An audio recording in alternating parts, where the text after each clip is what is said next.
Good morning बच्चों।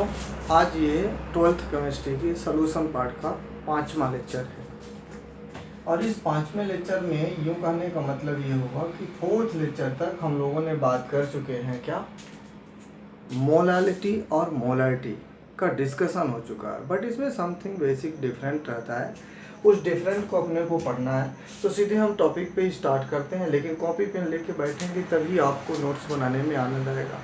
अगर आप नोट्स पढ़ाते हुए बना रहे हैं उससे बेटर स्टडी हो ही नहीं सकती। इसलिए इम्पोर्टेंट ये है कि आप कॉपी और पेन लेकर के ही बैठें। जब भी लेक्चर के सामने आए तो कॉपी पेन लेके आए। तो नाउ स्टार्ट करते हैं हम मोलारिटी एंड मोलालिटी में डिफरेंट। तो मोलारिटी के केस के लिए जो सिंबल दिया था वो कैपिटल एम, और मोलालिटी में मैंने जो सिंबल दिया वो स्मॉल एम था कि हम इसको डिनोट करते हैं। ये डिनोटेड से अगर मैं मोलालिटी इक्वल टू फार्मूला के लिए जाएं तो फार्मूले में मैंने लिखा था number of mole divided by 1 litre of solution. अगर इसमें बात करते हैं तो number of mole n divided by V in litre में बात करेंगे। और अगर यहाँ पे हम बात करते हैं तो ये विलियन का आयतन था, लेकिन यहाँ पे अगर हम बात करने के लिए चलते हैं तो ये नंबर ऑफ मोल तो होता है, लेकिन यहाँ पे मास रहता है यानी कैपिटल डब्ल्यू, वो भी किसका, विलायक का, और किस में रहेगा, केजी में रहेगा। इन चीज़ को ध्यान पे रख करके अगर नेक्स्ट फार्मूला हम इसको माइनस करें और बनाए तो मैंने कुछ इस तरह से फार्मूला आपको दिया। वो फार्मूला था W into 1000 divided by small m into, यहाँ पर लिखते हैं V और ml में कर दिया। ये फार्मूला मैं दे रहा हूँ कि कैसे कैसे क्या होगा। और यहाँ पर भी अगर ये भी स्मॉल एम इक्वल टू था तो यहाँ पर भी स्मॉल एम इक्वल टू आप लिखेंगे W इंटू 1000 डिवाइडेड बाई यम रहेगा इंटू कैपिटल W हो जाएगा। कैपिटल W का मतलब क्या है, ये कैपिटल W का मतलब यहाँ पर है विलायक के मात्रा से। तो ये विलायक की मात्रा किस में हो जाएगी, ग्राम में हो जाएगी। इन दोनों चीज़ों को लेकर के अगर हम डिफरेंस पे बात करने के लिए चलें तो आपको जो डिफरेंट मिलेगा वो बहुत ही अच्छे तरीके से देखने को मिल जाएगा। डिफरेंट कैसे कैसे मिलते हैं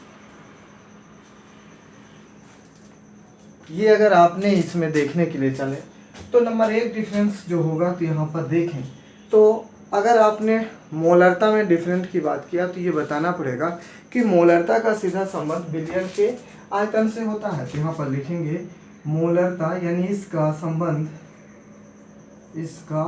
संबंध नोट करते जाएंगे, इसका संबंध विलियन के आयतन से होता है। अच्छा, अगर इधर जाएंगे तो यहाँ पर क्या देख रहे हैं, विलियन तो वर्ड आया ही नहीं, तो सीधा सा मतलब ये हो गया कि आपने विलियन के आयतन की बात की तो यहाँ पे विलायक की मात्रा से बात करेंगे। तो यहाँ पर लिखेंगे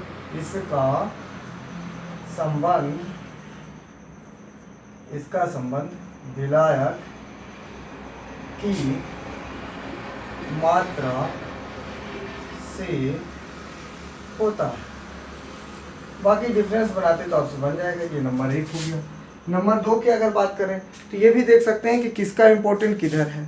अगर आप मोलरता में देखें तो यहाँ पे विलायक की मात्रा का कोई महत्व नहीं है, तो आप यहाँ पर देख सकते हैं विलायक की मात्रा महत्वहीन होती है। यहाँ लिखिए विलायक की मात्रा महत्वहीन होती है। बच्चा उधर लिखेगा तो क्या लिख देगा, विलियन का आयतन महत्वहीन होता है, बिल्कुल सही है। विलियन का बहुत सरल सा है, विलियन का आयतन महत्वहीन होता है। अच्छा, ये बात हो गई। अब इसमें एक और हो सकता है, अगर इसकी यूनिट पे बात कर लें या यूनिट पे बात ना करें तो टेम्परेचर पे बात कर लें, सीक्वेंस से चलें तो अच्छा रहेगा। टेम्परेचर की बात करें तो देखने के लिए मैंने उस समय आपको समझाया था कि जो आपका मोलरता होता है उसमें जो कि रिलेशन किससे, आयतन से, आयतन यानी लिक्विड से होगा। अगर लिक्विड से है तो टेम्परेचर का प्रभाव इस पर पड़ेगा, लेकिन अगर आप कहाँ चले जाएंगे, मोलरता में, यहाँ पे ताप का कोई प्रभाव नहीं पड़ेगा। तो क्या होता है, यहाँ पे लिख सकते हैं, क्या लिख सकते हैं, तापक्रम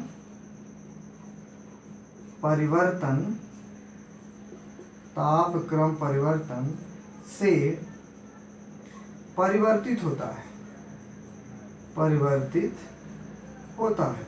इसको बड़े गहराई से समझने की कोशिश करेंगे, क्योंकि यहाँ पे वॉल्यूम है तो लिक्विड है तो अगर आप इसको टेम्परेचर देखें तो क्या होगा, टेम्परेचर की कंडीशन में ये वेपोराइज कर जाएगा, तो उसके आयतन में समथिंग डिफरेंस आएगा। जब डिफरेंस आ रहा है तो हम ये कह सकते हैं कि इसमें टेम्परेचर का इफेक्ट हो रहा है।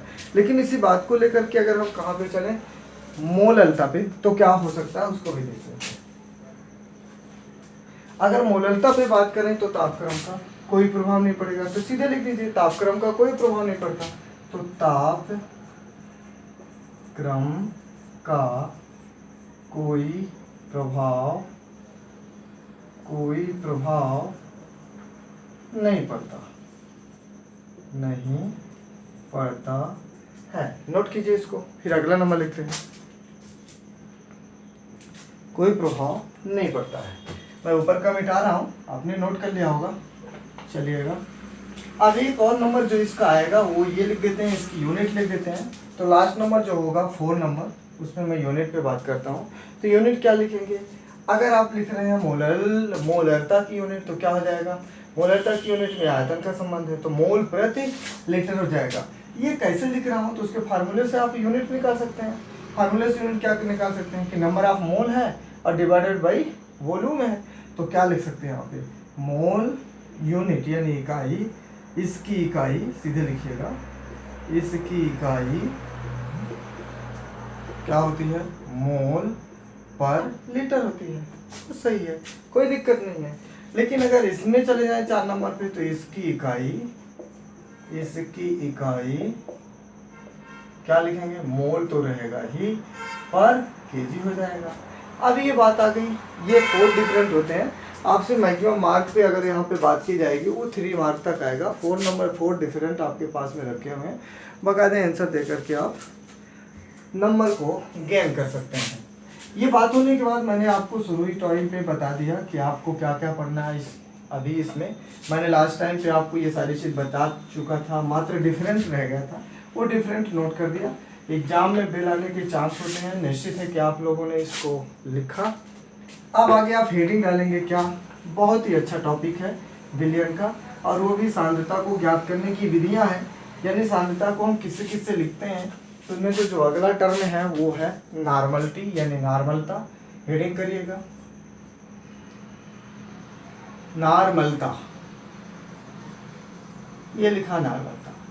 अगर इंग्लिश में लिखे बच्चा समझ गया क्या लिखना है, नॉर्मलिटी, कोई बात नहीं, नॉर्मलिटी।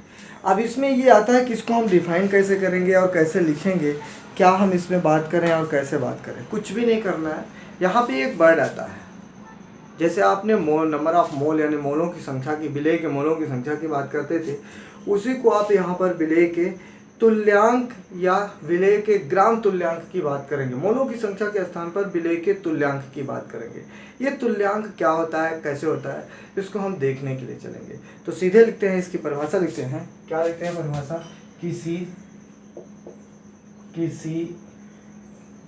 विलियन के 1 लीटर में उपस्थित, किसी विलियन के 1 लीटर में उपस्थित विलेय के ग्राम तुल्यांकों की संख्या, ग्राम तुल्यांकों की संख्या।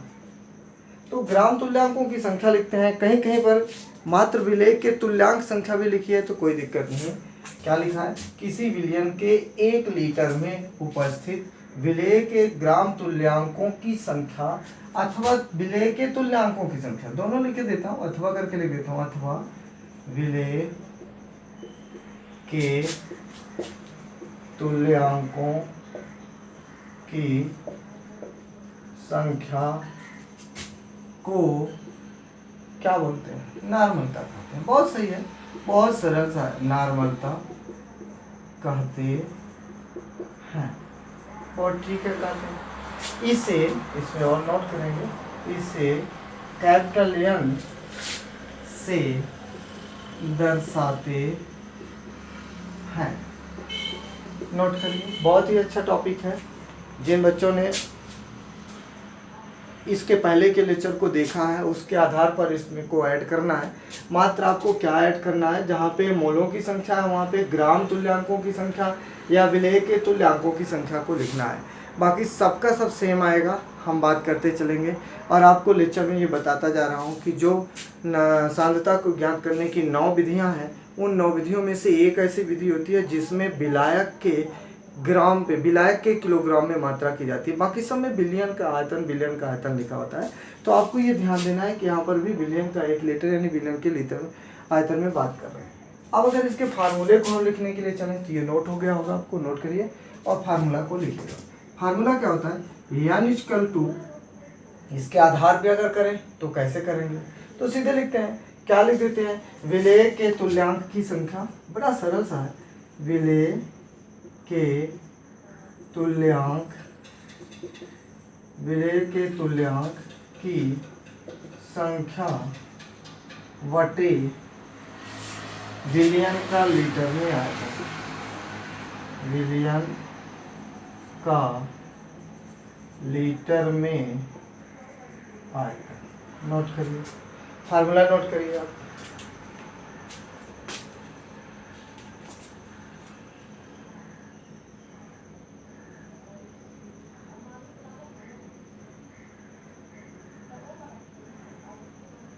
फार्मूला को नोट करें।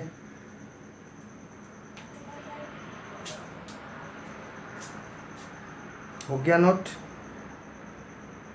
चल बहुत अच्छा। अब यहाँ पे बात क्या करना है, बात ये करना है, मिटा दूं,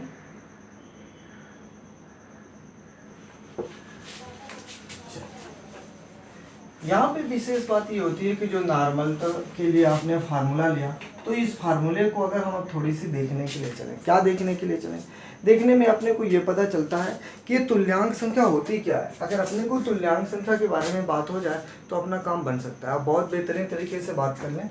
कैसे बात कर लें कि हम यहाँ पर लिखते हैं, जैसे वहाँ पे मोलों की संख्या लिखते थे, वो क्या लिखते थे, भार बटे अणुभार लिखते थे, यानी दिया हुआ मास, दिया हुआ द्रव्यमान बटे आणविक द्रव्यमान। तो यहाँ पे दिए हुए मान के स्थान पे हम क्या बात करेंगे, देखने के लिए चलते हैं। तो जो तुल्यांक संख्या होती है एज इट इज मोलों की संख्या है, जैसा मोलों की संख्या है वैसे तुल्यांक संख्या।